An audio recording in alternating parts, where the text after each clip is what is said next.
তো ভিডিওটা একটু পজ হয়ে গিয়েছিল, আমরা আবার ব্যাক করি সেম জায়গাটাতেই।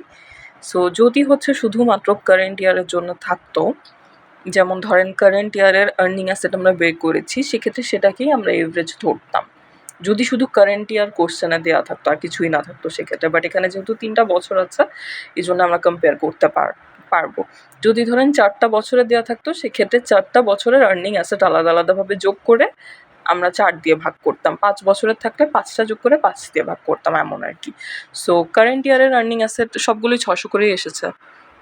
কারেন্ট ইয়ারের আর্নিং অ্যাসেট এসেছে যে দেখেন লোনস আর ইনভেস্টমেন্ট যোগ করে কারেন্ট প্রিভিয়াস 2 ইয়ার্স থেকেও সবগুলো যোগ করে আমরা 600ই পেয়েছি। সো এখন এভারেজ বের করার জন্য এই 3টা যোগ করে 3 দিয়ে ভাগ করবো আমরা। সো 3টা যোগ করে 3 দিয়ে ভাগ করলাম, এটা হয় 600। অলরাইট, এখন আমাদের অ্যাকচুয়ালি চেয়েছিল net interest margin. So net interest মার্জিনের জন্য আমাদের লাগে নেট ইন্টারেস্ট ইনকাম এবং এভারেজ আর্নিং অ্যাসেটস। সো আমাদের সবই আছে, আমরা জাস্ট এখন বের করব। একবার কারেন্টের জন্য, একবার প্রিভিয়াসের জন্য, আবার হচ্ছে 2 ইয়ার্স এগোর জন্য। সো কারেন্টের জন্য আমরা আগে বের করি। কারেন্টে নেট ইন্টারেস্ট ইনকাম হচ্ছে 14 বাই এভারেজ আর্নিং অ্যাসেটস, 3টার জন্যই সেম 600 ইন্টু 100। সো এটা 14 বাই 600 ইন্টু 100 2.33%। এটা কারেন্টের নেট ইন্টারেস্ট মার্জিন এসেছে। প্রিভিয়াস এবং 2 ইয়ার্স এগো সেটাও বের করে ফেলি। প্রিভিয়াসের হচ্ছে নেট ইন্টারেস্ট ইনকাম আপনাদের 20 এবং 2 years ago net interest income হচ্ছে 14। সো আপনাদের 3.33% এবং 2.33%। তার মানে আমাদের কারেন্ট ইয়ারের হচ্ছে নেট ইন্টারেস্ট মার্জিন 2.33% এবং আগের বছর ছিল 3.33%। প্রিভিয়াস, আর 2 ইয়ার্স এগো ছিল 2.33%। সো সেটার বেসিসে আমরা কম্পেয়ার করবো। Alright, so NIM is profitability ratio. আমরা কি জানি, নেট ইন্টারেস্ট মার্জিন হচ্ছে একটা profitability ratio. So higher indicates the better situation of an organisation. এটা যত বেশি হবে তত ভালো পার্সেন্টেজ রেটটা। সো 2 বছর আগে ছিল ইট ওয়াজ 2.33% and previous year it increase two 3.33%।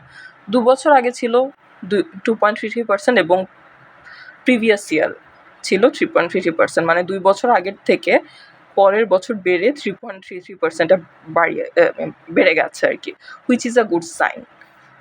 আবার which is ready to go, but current time it has been demeaned to 2.33%. কিন্তু কারেন্ট ইয়ারে এটা আবার কমে গিয়ে মানে 3.33%, প্রিভিয়াস ইয়ারে ছিল 3.33%, সেখান থেকে কমে গিয়ে আবার হয়েছে 2.33%। এটা আবার একটা ব্যাড সাইন। সো এটা হচ্ছে আমাদের অ্যাকচুয়ালি NIM এর সিনারিও, বাড়লে ভালো কমলে খারাপ। সো এটা আমরা কম্পেয়ার করে করে দেখালাম 3টা বছরের মধ্যেই। এখন আমাদের সাজেশন হতে পারে যে যেহেতু কারেন্ট ইয়ারে একটু কমে গেছে আগের বছরের থেকে, প্রিভিয়াস ইয়ারের থেকে 2.33% এসে দাঁড়িয়েছে 3.33 থেকে। সো আমাদের সাজেশন হতে পারে যে আমরা ইন্টারেস্ট ইনকামের থেকে ইন্টারেস্ট কস্টটা যেন একটু কম হয়, যে আমরা এডিশনাল কস্টগুলো একটু কমিয়ে আনার চেষ্টা করতে পারি আদার সার্কামস্টেন্সেস ঠিক রেখে। কোম্পানির লজিক্যাল কনক্লুশন এনে হচ্ছে সেটা ঠিক রাখতে পারি, আমরা একটু কস্টটা কমাতে পারি, এবং পাশাপাশি হচ্ছে আমরা আমাদের ইন্টারেস্ট বিয়ারিং অ্যাসেট বা আর্নিং অ্যাসেটগুলো হচ্ছে আর একটু বাড়াতে পারি। যেমন ধরেন আমাদের লোনের পরিমাণ, লোনস যত হচ্ছে, যত মিলিয়নস লোনস আমরা দিচ্ছি, আমরা সেটা একটু আদার কোম্পানির কারেন্ট কন্ডিশন, কোম্পানির ডিম্যান্ড, কোম্পানির মার্কেট ভ্যালিউ সব কিছু মাথায় রেখে আমরা লোন হচ্ছে সেভাবেই দিতে পারি। সো লোনের পরিমাণ বাড়িয়ে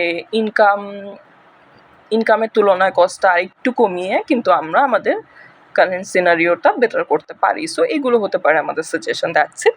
সো এটা ছিল হচ্ছে 7 নাম্বার। সো 6 আর 7 এখন গেল, এখন আমরা 8-এ সুইচ করবো।